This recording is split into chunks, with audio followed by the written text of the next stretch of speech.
So, hello everybody and welcome. Yes, welcome back here about BSN Network. You get back here, BSN Network. This is the BSN Network podcast here today. It is Thursday, February 24th here today. Hopefully everybody's having a day so far and a good rest of their day yesterday. It is in fact Thursday, February 24th here today, coming off another big night last night in the world of sports. The Kentucky Wildcats get a very, very big win last night at home in Lexington at Rupp Arena against LSU. A big-time comeback win. It was ugly to start. It didn't look good, but Kentucky was able to come back and beat LSU by 5. Went into the half, what was it, like 31-21. Come out, win by 5, 71-66, and a much-needed, a very good win for Kentucky. Maybe I should backtrack a little bit and I shouldn't say maybe much needed, because it's not like we've been slumping. We've been playing very good basketball. I think this might be some of our best basketball of the year, coming off a huge win against Alabama at home on Saturday. You get another home game yesterday, Wednesday night, at home against LSU, a team who you beat earlier in the season. But since that, LSU hasn't been the same team. And really kind of crazy. Like, LSU to start the year was excellent. Some people were saying, do they maybe win the SEC, especially after the win against Kentucky? And it was like, wow, this LSU team's legit.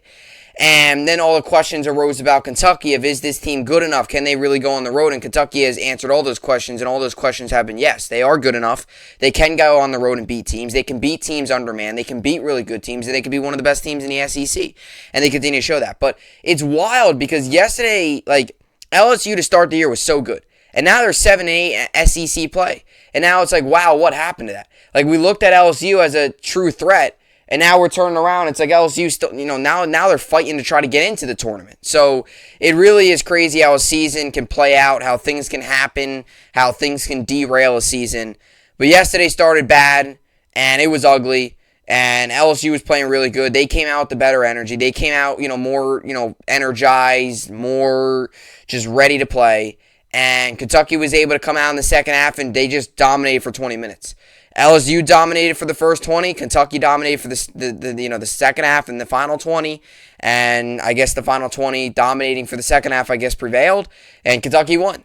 So, good win for Kentucky. Now you have 2 days off today and tomorrow, and you're back in action Saturday with a big game on the road against Arkansas, which is going to be a big SEC matchup there. And, Kentucky gets closer and closer. 4 games now left on the schedule. Only one more home game remains for Kentucky. Their final 4 games, 3 of the final 4 are on the road.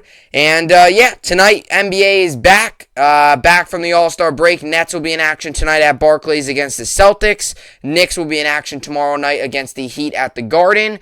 And both hockey teams play tonight. Islanders continue their West Coast trip tonight in San Jose against the Sharks. And the Rangers are at home against the Capitals. So a big, big night tonight in the world of New York sports. You got basketball returning, Nets first game back from the break. You got the rest of the NBA returning from the break. Tomorrow night will be the Knicks, like I said. And you got both hockey teams tonight. You got the Rangers against the Capitals, which is on ESPN, nationally televised. Actually, a huge night. Rangers nationally televised on ESPN, 7 Eastern. 7:30 will be the Nets Celtics on TNT, nationally televised. And the Islanders as well. So really, a lot going on tonight for me as a fan of the Nets and the Rangers. And a lot going on in the world for the Islanders as well. So they'll be tonight on the road against the Sharks. Rangers home. And tonight the big storyline for the Rangers is Ryan Reeves and Tom Wilson going to get into a fight? That's the big question. Guess we'll find out as the game plays on. That's the intriguing storyline. Are they going to get into a fight? I personally don't think so. I could see it happening, but the reason I don't think it's going to happen just because I don't know. I don't really have any reason why. I could see them going at each other. I could see them hitting each other a lot. I could see definitely some chatter. I don't know if there will be a fight that goes down, especially depending on how the game's going. If it's a blowout, And the other teams, whether it's a blowout in the Rangers or the Capitals' favor and things get heated and, players start to get frustrated and stuff, then I might be able to, maybe we'll see it, but that's going to be the big thing. Will a fight happen? I know they played each other in the first game, but, I know they played each other in the first game and nothing happened, but now in the second game, you wonder, stakes higher, middle of the season, things, we'll see something. So we'll see how everything plays out. A lot to get to today on the podcast. Should be about only going to try to keep it to about a 40 to 45 minute video today. Got two topics in store for today. Going to start off with the Kemba Walker news. The shocking news, not really shocking, but the big news coming out in New York with Kemba Walker and the New York Knicks. And his run as a New York Knick, his run with the Knicks seems to be over, as the Knicks and Kemba Walker both mutually agree that he will sit out the rest of the season. So Kemba Walker is done for the season. This isn't due to injury. This isn't due to, this isn't due to injury. This is just strictly due. They both agreed he's going to sit out the rest of the season. And Kemba Walker's very, very short run with the New York Knicks, in which he played 37 games with after signing the deal in the offseason, is now on his way out in the offseason. It looks like both sides will agree to a deal. So I want to talk about that, get to what's going on in the world of Kemba Walker and what this means for the Knicks. And yet again, this just shows us all, yet again, another reason why the Knicks need a point guard. They need a point guard. Kemba Walker, they thought they had their guy. Kemba Walker's now done for the year. He's going to get benched. And yet again, this stresses the fact that Knicks need a point guard if they want to do anything moving forward. So we'll get to Kemba Walker and the Knicks. Also going to get to Oscar Tshiebwe and Kentucky and his success this season. Because last night, I've been wanting to get to this, and I was going to talk about Freddie Freeman. And I want to probably talk about Freddie Freeman tomorrow or sometime next week. I figure with the baseball lockout, who even knows when the season is going to start? I've always said that for the longest time now. So I figured I want to talk about Tshiebwe. Because last night, the way that game started was not good. And Tshiebwe, yet again, just dominating and being such a force in the paint and being such a force for the team. It's, such a beast. And last night just shows us all, yet again, why he deserves to be Player of the Year. And right now, is Oscar Tshiebwe the best player in college basketball? I'm going to answer that question when I get there. So that'll be the second topic. Going to talk about his success, Kentucky, and recap the game as well as a whole between Kentucky and LSU last night. And we're also going to get to the New York sports update. Like I said, a lot going on tonight in the world of New York sports. Both hockey teams, Rangers and Islanders, on tonight. Nets as well. And then tomorrow night, the Knicks will be on. So next, today and into tomorrow, there should be no problem, no complaining from New York sports fans that there isn't anything on. And basketball is as well as back today. All NBA returns tonight, Thursday tonight, from the All-Star break. So now here comes the final 25 games, 20 to 25 games of the season, where it's a race to the finish, and soon, very soon here will be playoff time, and the Nets got a big second half ahead. So that starts tonight at Barclays against the Celtics. Alrighty, so a lot to get to today in the podcast. Like I said, going to try to keep it to about a 40 to 45 minute video. And with all that being said, this is the BSN podcast, and let's get right into it. Alrighty, so Knicks news. Some news coming out of the New York Knicks as they are on the All-Star break last night. They'll return to play tomorrow night against the Heat. Final game before the All-Star break, they blew the big 28-point lead against the Nets. It was ugly. It left a bad taste in the mouth for many Knicks fans, for the front office, for the Knicks organization. And there's been a lot of rumblings going on with the Knicks around the organization about Tom Thibodeau and just about the state of the team, players, Tom Thibodeau, Julius Randle. When your team's the 12th seed when your team's 12th in the Eastern Conference and they go into the All-Star break with that bad of a loss against Brooklyn at home at the Garden, your rumors are going to start to form. Things are going to start to happen. There's going to be chatter. There's going to be talk. There's going to be a lot of negative feelings around the front office, around the locker room, around the team. Because when you're playing that bad, you deserve to get those negative, topics around you. And one of the rumors, one of the things that many have talked about is the possibility of Kemba Walker getting traded at the deadline. Some people talked about maybe they release him. Does he play ever again as a New York Knick? And it looks like we've gotten that answer. So Kemba Walker and the Knicks agree point guard will be sidelined for the rest of the season. So Kemba Walker's tenure with the Knicks, he only played 37 games this season, looks to be just about over, as they've agreed to sit this out, and in the 2022 offseason now, when they head into the offseason, it seems they've agreed to, he's going to sit out the rest of the year, and it looks like they're going to try to agree and try to find a trade partner come the offseason. Now, I don't know why. I don't know if it's strictly because of the contract or what, why they've waited now to say this, and they maybe didn't deal him at the deadline. Now, I don't know how many teams out there are really going to want Kemba Walker. He is 31 years old. He's getting up there a little bit of an age. This is his worst year in his career ever. He's only, for a guy who puts up in his career 19 points a night, he's only putting up 11. This is the lowest total of his career. Second lowest was his rookie season in Charlotte, which was 12 points a game, which was even better than this. So this year has been his worst year of his career. He's only played 37 games. He's gotten benched a lot. So who really even knows if a team at the trade deadline would have been interested in Kemba Walker? I don't really know if they ever tried to deal him. I don't think they did. But who even knows, right? Who knows if a team would have been interested in a guy who's 31 years old, having the worst year of his career, recently has had some knee issues, specifically the past 2 years with the Celtics. And now this year, like I said, playing terrible, has gotten benched, has been inconsistent, hasn't been out there consistently on the floor. It's just been a mess. And I know a lot of Knicks fans, when this deal happened, a lot of Knicks fans it was about 50-50, I felt, because one of my, good friends is a very big Knicks fan, huge basketball fan, loves the Knicks, huge Knicks fan, probably the biggest Knicks. I think he's the biggest Knicks fan I know. And when the deal happened, he did not like the deal. He did not think Kemba Walker was the right fit. He did not think that he would fit right in the roster, what Thibodeau was preaching, what Thibodeau wanted to do with the offense. He just felt it wasn't right. Some Knicks fans loved it because, for a guy that, grew up, for a guy who, grew up, went to UConn, had the big shot at the Garden when he was in, UConn, and everyone was talking about, growing up with the Knicks and stuff like that, and then, going to UConn, hitting the big shot at the buzzer at the Garden. Like, a lot of Knicks fans love that, and a lot of Knicks fans felt that Kemba Walker would feel like it was home and feel like he, just be loose and be, it was cool to see, a guy who already has made it a big has already had a great, moment at the Garden, come play for the Knicks, which is his home.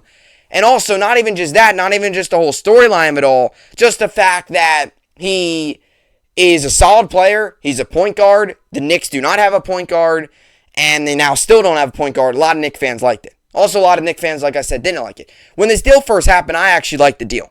I thought it was a great deal because I thought, the Knicks last season, everyone was saying if the Knicks want to make another run, they need a point guard. Point guard was their biggest issue. Playoff guys was their biggest issue. Guys that can perform in the playoff was their biggest issue.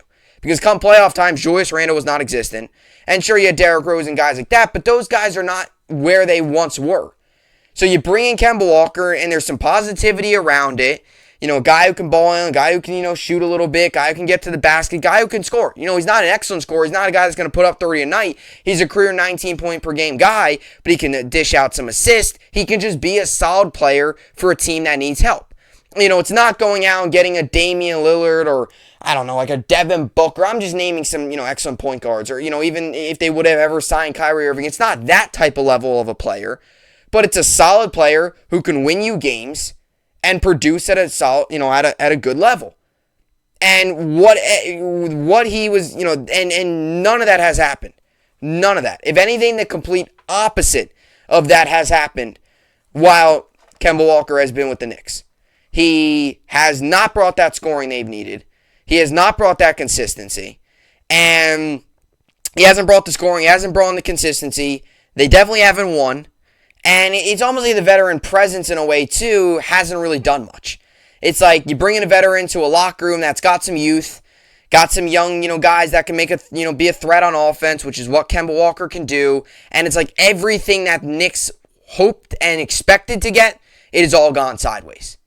And I agree, at this point in the year, maybe Thibodeau is kind of taking the charge of let's play the young guys and see what they're about. Because sitting Kemba Walker the rest of the season might be a little bit of a hint of saying, look, we're going to play the young guys. We're going to see what they're about. Give them some opportunities.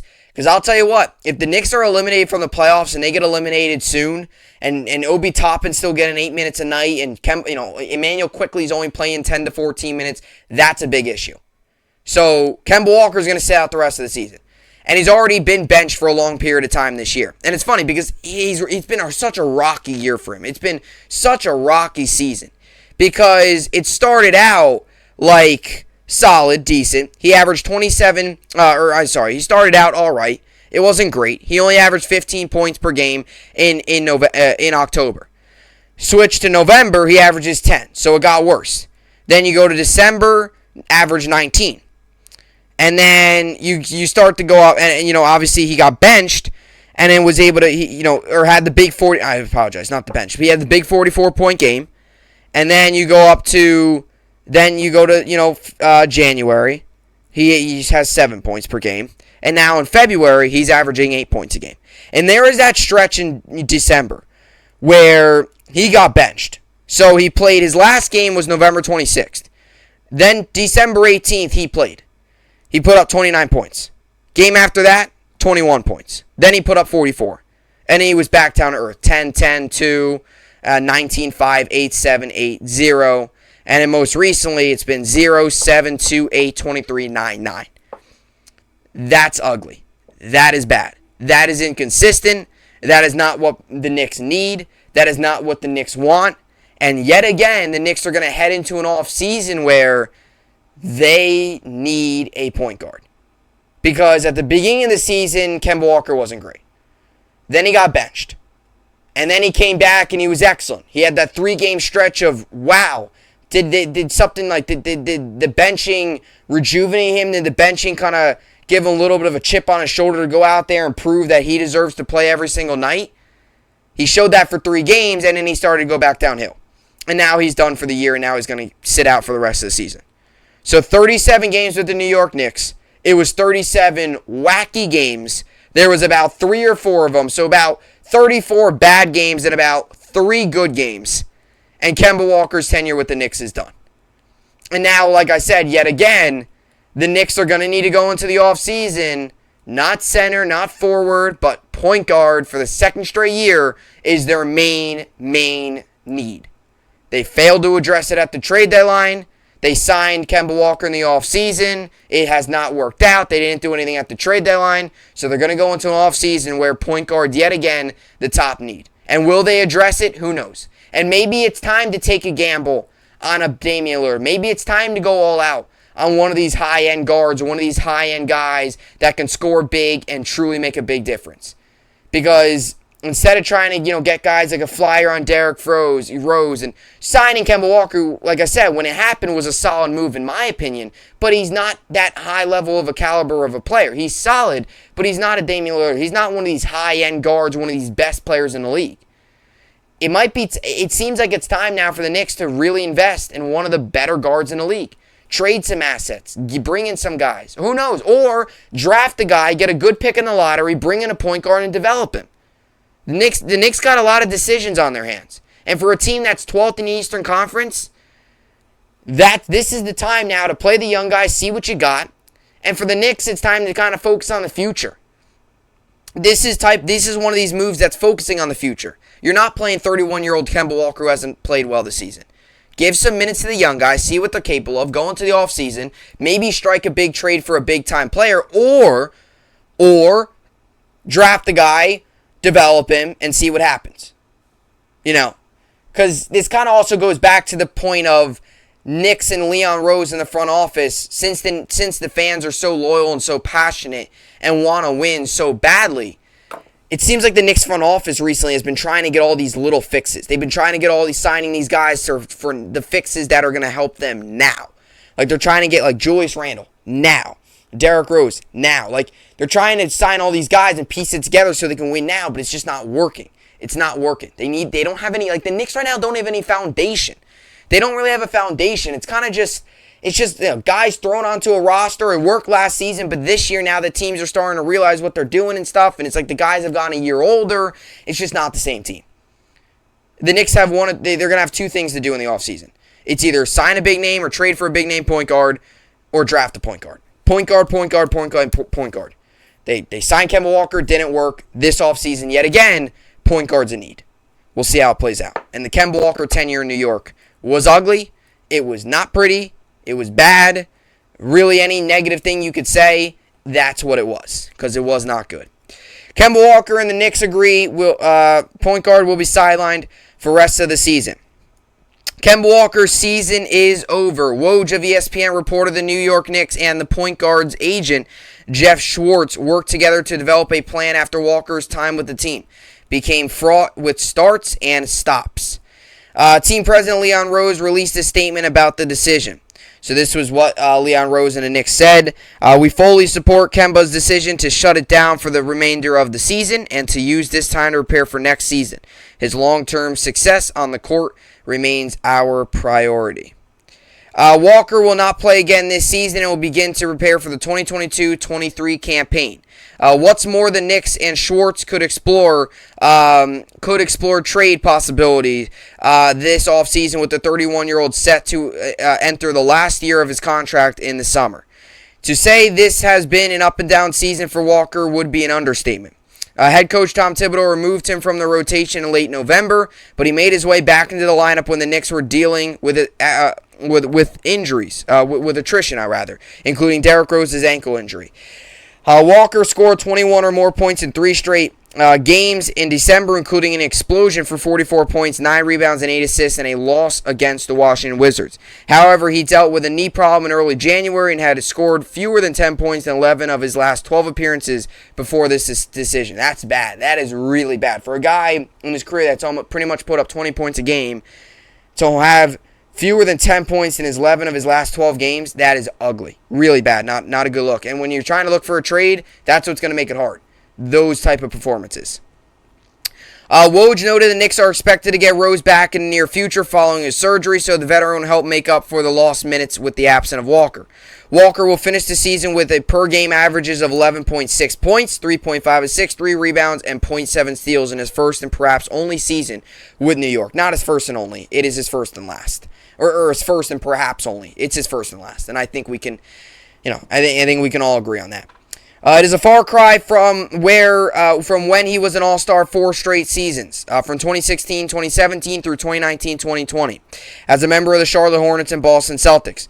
There was a time when Walker was one of the best offensive point guards in the league and regularly scored more than 20 points per night.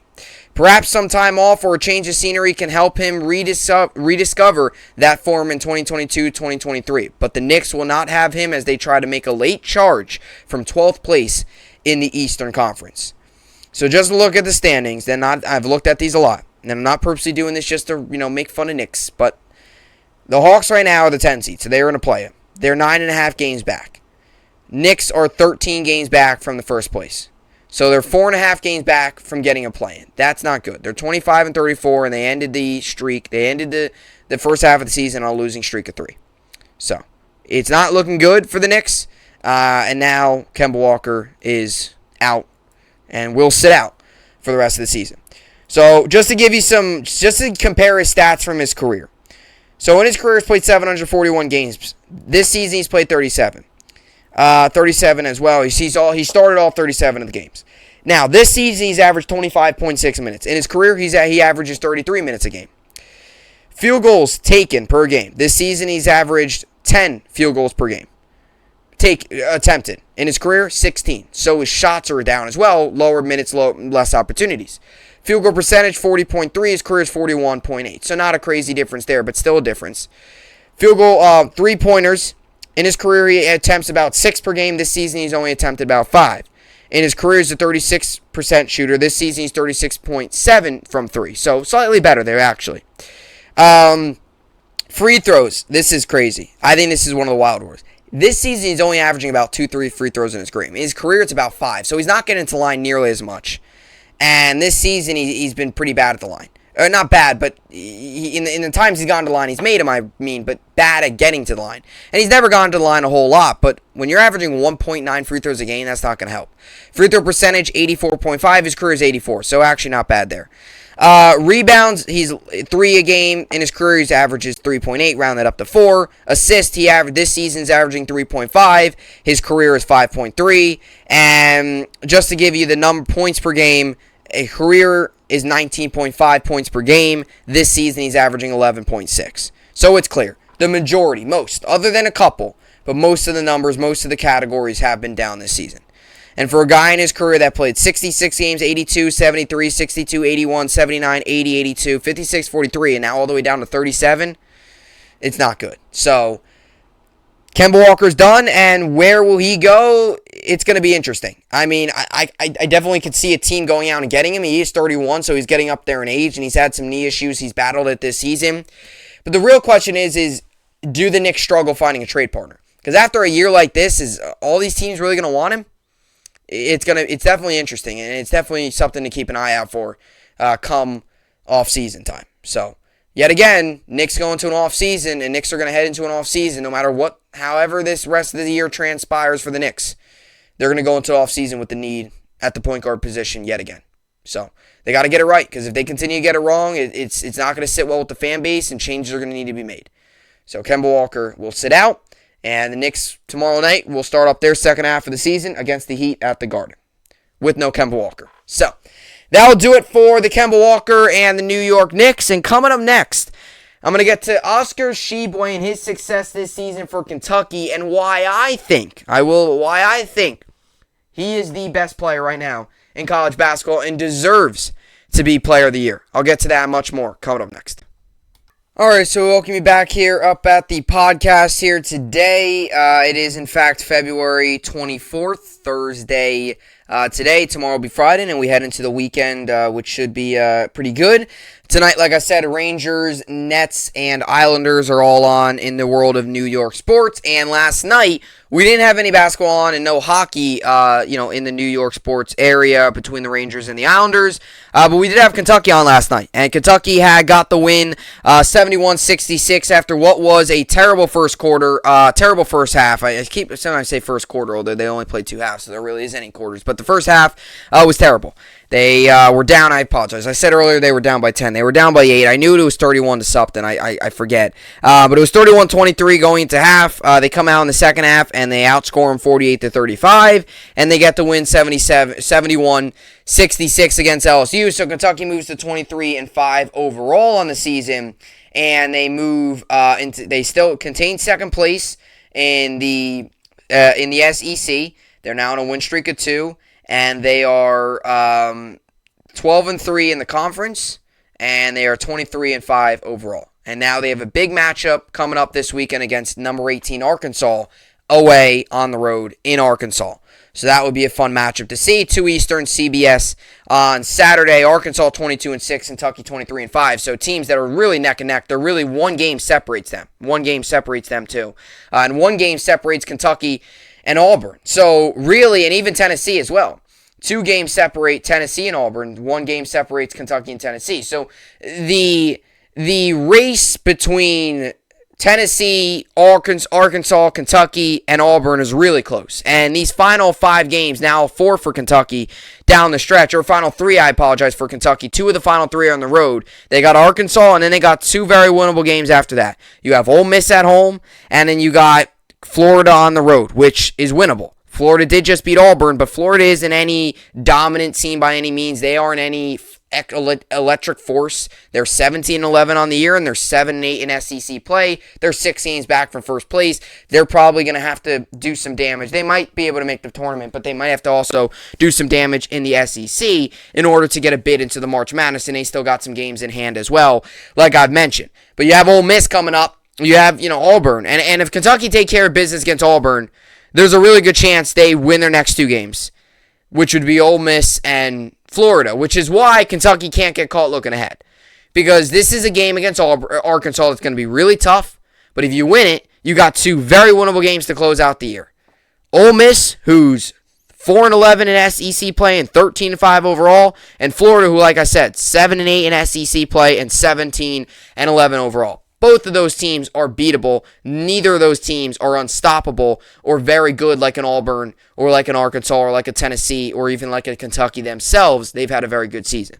And like I said, last night, to kind of really dial more into last night's game, and I'm going to get to Tshiebwe in a second, but last night, to start that game was brutal. I mean, to start that game was really bad. It was bad. And LSU, you got to give credit where credit's due. They played a really, really good zone to start off. Pass, 3 guys come up. They pass to the right, 3 guys come up. Mintz pass to the corner, 3 guys go over. It was really just very good zone defense. It was just, they were doing their job, doing what they needed to do. And I'm not saying Kentucky wasn't prepared, but in a way it looked like Kentucky wasn't prepared. And I don't want to say that meaning like Coach Cal didn't have the guys ready. I'm not trying to say that, but in a way it looked like early on, without Ty Washington, without Severe Wheeler, that they were without, that you could definitely see they were without Wheeler and Ty Washington. Because when teams run zones like that, in order to break those zones, you need a guy who can shoot a contested shot, and you're going to need a guy who can make a pass and ball handler and assist. And Ty Washington can make those contested and tough shots. We didn't have him. And Severe Wheeler, a guy who can make those difficult passes and ball handle and break a zone like that. We didn't have him. So the 2 guys that would be pivotal in stopping the zone and pivotal in busting the zone coverage and busting the defense that LSU was running, that was missing for Kentucky. And it was obvious. It was clear. It was clear as day. We were really struggling. You had Mintz taking some shots that maybe he wouldn't always take. You had some guys forcing up some contested shots. We got to the line. We weren't making all of our free throws. We were just out of sync. And there's those games where you're out of sync. There are. Every team has them. Every team has those games where you start off and you're just rusty. You're out of sync. You're not making the passes. The timing's off. You're just not making your shots. There's games like that. And especially a game that took so much to beat Alabama. You scored 90 points. You had to come back in that game. Alabama came out dominating. To beat Alabama like that without your top 2 guys was very hard to do. And then to come back, turn around and play a team like LSU that's tough and doesn't make it easy on you, that's tough to do. And Kentucky did it, and they started off bad, but they were able to do it. And they were able to start to make some shots. In the second half, they really began to shoot. They really began to connect on shots. The way they started that game was terrible. They ended up shooting 46.9%. And this was the second game in a row, by the way. And I don't know why. It's not really because of our defense. They were just making shots. Second game in a row where LSU started the game, I believe, 3 for 3 on 3-pointers. And it was like, oh my gosh. Alabama started the game dominant on 3-pointers. They were hitting threes. And even though Kentucky was scoring, it was like, we can't do anything about this. No matter how hard we played defense, they would either pass out of it, draw a pick, get a screen away from the ball, or they would get, a quick catch and shoot, or, pick and roll or something. They were getting everything. They were doing everything, and they were making everything. And it felt like that was the same way last night to start the game. It was like LSU was making everything. No matter what Kentucky did, if we could have put all 5 guys on one player, they would have made the shot. That's what it seemed like. But in the end of it, LSU ended up shooting 36.8%, and Kentucky ended up shooting 46.9%. And LSU ended up shooting from 3, 34.6%. After they started really hot, they started to cool down. Kentucky had a terrible night, 3-pointer race. Kellen Grady went 0 for 5, which is rare. He had an off night. He went 5 for 13 overall. He only had 13 points, but we went 2 of 12 from 3. We didn't take a ton of threes. It was a lot in the paint. It was a lot of, shots in the paint. It was a lot of tough, gritty points. And that leads me to my topic here. And that leads me to Oscar Tshiebwe. Oscar Tshiebwe, I've always talked about this in sports, right? Oscar Tshiebwe is one of those guys where I always talk about guys that make impacts and the different type of impact a player can make. And I don't want to use a specific player as an example, but I was thinking about this early and brainstorming what I wanted to say when talking about Tshiebwe. But in sports, like I said, there's always those guys that make those those certain impacts. There's those guys in sports, and any sport you could think of, that make an impact of where they maybe take a team, or take a position of need from here, and they maybe take it here. They take it from below average and they take it up to average. And those teams then there's those players that could take a team from a below average to, maybe a playoff contender. And then there's players that could take a team from below average or a certain position group from below average to either best in the league or championship level, whatever it is. There's those 3 types of players. And then there's also those players that join a team and do nothing like Kemba Walker did with the Knicks. Wanted to throw that little bit in there just to beat up on the Knicks a little bit. No, don't mean to be negative, but I always don't mind throwing a little Knicks roast out there. But that's what I'm talking about. There's those three types of players. Guys that can take a team from being a little bit below average, take them to average, take them to competitive. Then there's those players that could take a team or a certain position group from below average to really solid, to, playoff. And those guys that could take a position group to best in the league or to championship caliber level. Oscar Tshiebwe checks off the box of championship caliber level and best in the league. And maybe I'm wrong. Maybe I'm overhyping a little bit. But watching Oscar Tshiebwe take the court every single night, it's just fascinating. It's just wild what he does and how dominant he is on the boards. It's like nobody can stop him. And that's one of the things that's really crazy about it. And we talk about Ty Washington, and we talk about Severe Wheeler of how good they are. But when you look at the team in the statistical categories, Oscar Tshiebwe leads the team in points, 16, and leads the team in rebounds, 15. He also leads the team in steals and blocks. 1.9 steals per game, 1.5 blocks per game. He is a dominant force. And there's also those players too, like Tshiebwe is one of those guys that we sometimes talk about, because Kentucky last season, like I said, in terms of taking a position group, if you don't really get where I'm coming from, like Olivier Sarr and Lance Ware last season, they weren't great. Like, our rebound wasn't excellent. We were getting dominated. It was not a good year. Our rebounding wasn't really that good last season. In terms of, Isaiah Jackson led the team last season with 6.6 rebounds. This season, Oscar Tshiebwe leads the team with 15 rebounds. That's 9 more rebounds than Kentucky's leading rebounder average last season. That was Isaiah Jackson at 6.6. And I know maybe it's unfair to compare last season to this year because last season was so bad. Well, if you go to 2019-2020, Nick Richards averaged 7 rebounds a night. And Nick Richards was excellent, had a really nice career with Kentucky. And now Oscar Tshiebwe, 15.2. So even if you go back in the years, and I know last year was terrible, even if you go back to 2 years before that, when COVID hit and Kentucky had a nice team, with Quickly, and it was Richards and Sestina and a lot of guys like that. A really well-rounded team. Oscar Tshiebwe still makes them look silly with the amount of rebounds that they averaged. Oscar Tshiebwe is the best rebounder in college basketball.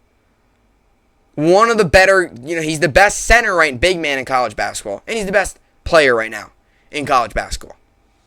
And I know Duke and Paolo Banchero and the guys like that, I understand that they've made big impacts for their teams. But in terms of dominance and night in and night out, another team struggling to stop Tshiebwe, struggling to grab rebounds over Tshiebwe, it's insane. It really is wild. Every single night, it's like other teams, whenever Kentucky plays, other teams have no answer for Oscar Tshiebwe. No answer. And he took a rebounding team last season that could not rebound whatsoever. You get Tshiebwe from West Virginia in a transfer when he was okay at West Virginia. He comes to Kentucky, Coach Calipari coaches him, believes in him, puts him out there, and he's a dominant force. And another 2 boxes that he checks the eye test, and he checks the statistical categories. Because we always talk about that too in sports. Where when you watch the player play, is he good? Is he solid? And if you check that box, see, some guys are really good when you look at the eye test, they're really good. And you look at the numbers, and their numbers don't really match up. Some guys, you look at their numbers, they're really good. And when you watch him, it's like, all right, this is puzzling because he's not that good. Tshiebwe checks off. When you watch him, he's dominant. And when you look at the numbers, they might even be even more wild. They're also dominant. And he's going to go down in Kentucky history as one of the best, if not the best, rebounders. Let me just hear this out. Get this straight with you. First season in West Virginia, he's a junior. So he might come back another year. First season in West Virginia, 9 rebounds a night. Second season, 7 rebounds. This season, 15.3 rebounds. Now, in all fairness, his career is averaging 26 minutes a night. This season, he's averaging 31. So he is averaging a lot more minutes. He is averaging a lot more opportunities. He's getting a lot more opportunities to get a lot more rebounds. But in 31 games played with West Virginia in his first season, 9 rebounds a night. This season, if everything goes well and he plays the final 3 games, he will play 31 games played, and he will have about 15 rebounds a night.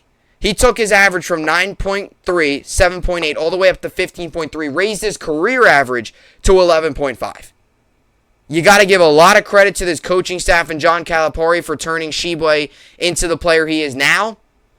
And for what a team that has not had a dominant force like this, I guess you could say Nick Richards was a really nice force, but even Keon Brooks over the years can rebound, but he's not great. He's not a big man. He's not a dominant force. Kentucky brought in a much-needed dominant force, and that is Oscar Tshiebwe. And another thing, too, that I think goes under the radar, 16 points. He's averaging a double-double a night. Another thing that I think goes under the radar is his 59.5 field goal percentage. And last night, by the way, like I said, last night they shot 46%. Big reason of that, Tshiebwe went 5 of 7 from the field in 38 minutes. 5 of 7. 16 boards, 17 points last night. A guy who shoots 59% in this season from the field. And I know it's a lot of close shots, but sometimes guys struggle at. Olivier Sarr last season struggled some of that at times, making those short shots, making those pull-ups. He's done very well, very, very well. He's really made his game into multidimensional, that not only can he get to the rim and really dominate the rim, he can also stretch the floor a little bit and hit those mid-range shots. And he's shown that this season a lot. He's turned into what was a solid player to the best. And right now, undoubtedly, there should be no debate that he should win Player of the Year. And if you're saying, okay, well, maybe this guy's better. In terms of the jump from last year to this season, without a doubt, he should win. Most improved Player of the Year, best player right now in college basketball. Watching him night in and night out. Well, not really night in and night out, because Kentucky only plays about 2 times a week. It's not like every other night or they have it back-to-back. But every time Kentucky plays, it's like I can't think of a game where out of all 28 of the game, and that's another thing too, he plays every single night. He's in there night in, night out. And a guy who's putting up 31 minutes. He's playing the majority of the game. And to be that dominant for that long in a period of time, taking those hits, having all those bodies around you, just the physical, it's wild. It really is. Like, what we're watching is just remarkable. It really is. Last night, he played 38 minutes, 40-minute games. 2 20-minute halves, 40 minutes. He played 38 minutes. And that's another thing, too. When you need him to step up, he steps up. 71.4% from the field. Shot 63% from the free throw line, which isn't great. His free throws aren't his big thing, nor does he shoot a ton of free throws. This season, he's averaging about 4 free throws a game. So he does not shoot a ton of free throws either. It's not like he's getting to the line 8-9 times a game. This season, by the way, he's from the free throws line, he's 69.7%. So if he was shooting 9-10 times a game from the free throw line, that would be more of a concerning number. But the fact that he's only shooting about 3-4 times a night from the free throw line, it's really not that concerning. Just to give you his recent stat lines, I'll just give you his stat lines from the past couple games. I'll just give you his stat lines from the month of February. 17 rebounds, 11 points. 10 points, 15 rebounds. 18 points, 14 rebounds. 27 points, 19 rebounds. 13 points, 15 rebounds. 21 points, 14 rebounds. 17 points, 16 rebounds. Give you some more. 21 points, 22 rebounds. 16 points, 14 rebounds. 30 points, 13 rebounds. The big one against Western Kentucky earlier on in the season was 14 points, 28 rebounds. Broke the record, Kentucky single game. I believe he broke the record. He either broke it or tied it. I think he broke it. And then there was that, the 28 rebound night against Western Kentucky. And then just look at the percentages from the field. 71%, 69%, 61%, 33 against Tennessee. But that game he still got 15 rebounds. And he still was able to score 13 points because he was able to get to the free throw line. And he made 83% from. He made 100. He made all of his free throws. So he was able to, help. And he took 15 shots that game. He went 5-15. That wasn't great. They got crushed that game. And that was bad. But he still got 15 rebounds and he still put up 13 points. So he still managed to find a way. 61%, 75%, 30%, 40%. Those are not good. Those aren't good percentages. Now, the 30.8% game, he had 10 points, still put up 15 boards. So that's what I'm saying. Like, when he's not scoring, he's still putting up big-time rebounds. 61%, 63%, 58%, 50%, 68, 65, 87. I mean, you go down the list, and you even get to the really beginning part of the season. 100, 55, 75, 81. Like, you go through the season, that's why he's putting up 59.5 a night. 59.5 field goal percentage. That's why that's the case. So, it really dominant. Really is. He should win Player of the Year right now. He definitely is my front runner. He definitely should be the front runner. And he's definitely got an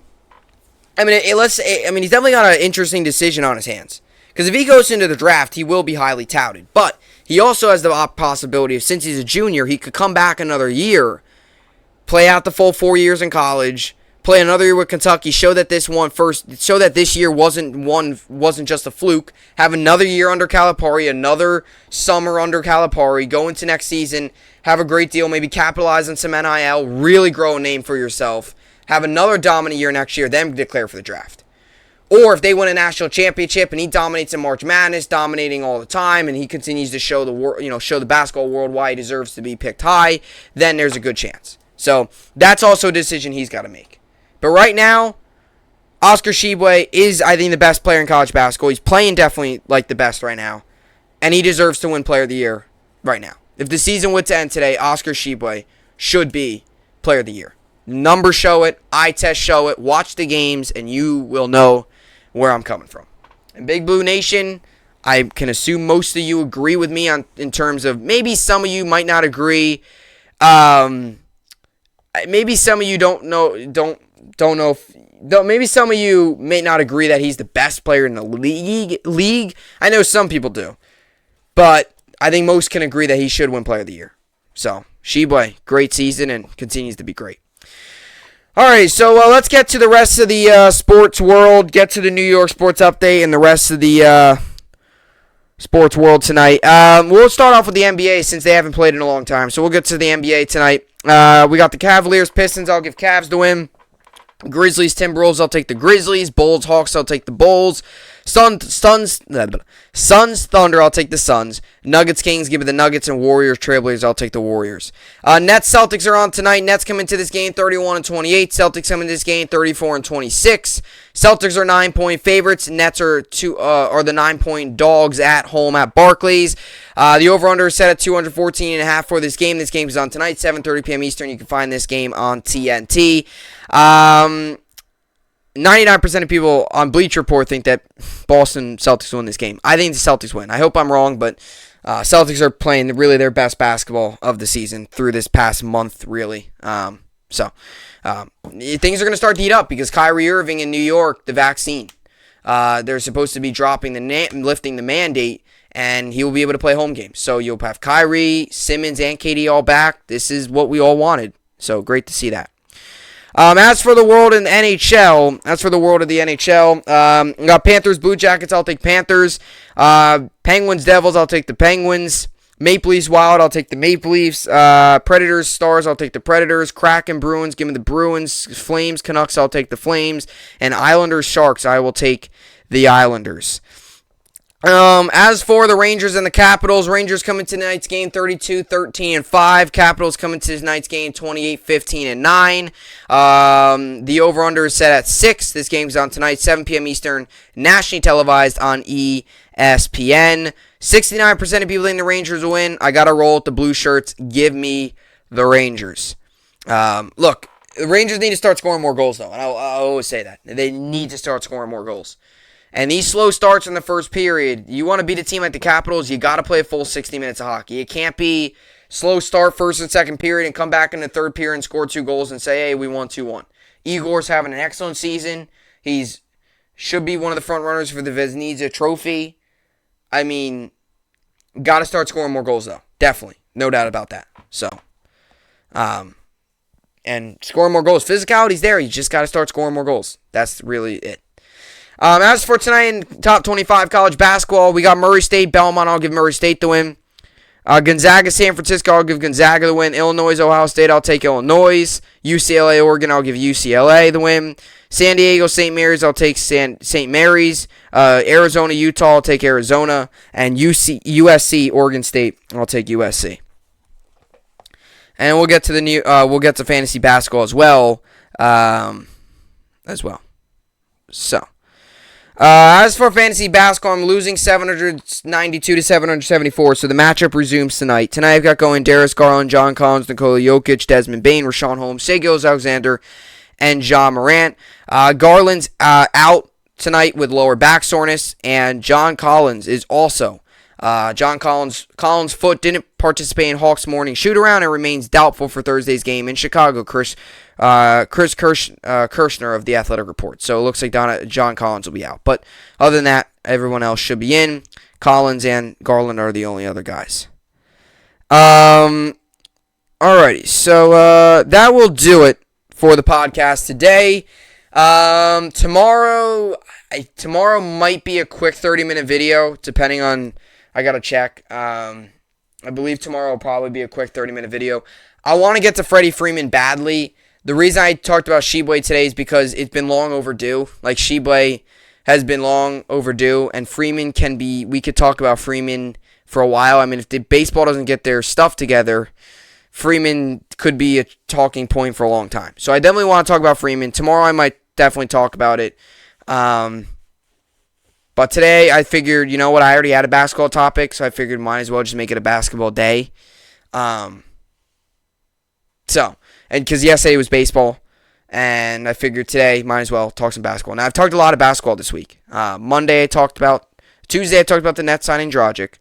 Monday, trying to think what I talked about on Monday. Monday I talked about Robbie Anderson and the Islanders. Tuesday I talked about two basketball topics. Dragic signing with the Nets and Juwan Howard. And then yesterday I talked about Paul O'Neal.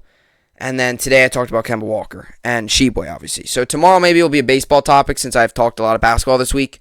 But we'll see. And like I said, it's sports. So if anything happens with the baseball lockout, which as of right now nothing happens, I'm not expecting anything to happen. But if anything crazy happens with the lockout, I might talk about that. I'll definitely talk about that. But yeah, that will do it. Another good podcast in the books. And tomorrow we'll wrap up the week with the Friday podcast tomorrow. And yeah, that will do it. Another good podcast in the books, as always. I will see you all back here tomorrow. Hope you enjoyed it, and thanks for watching.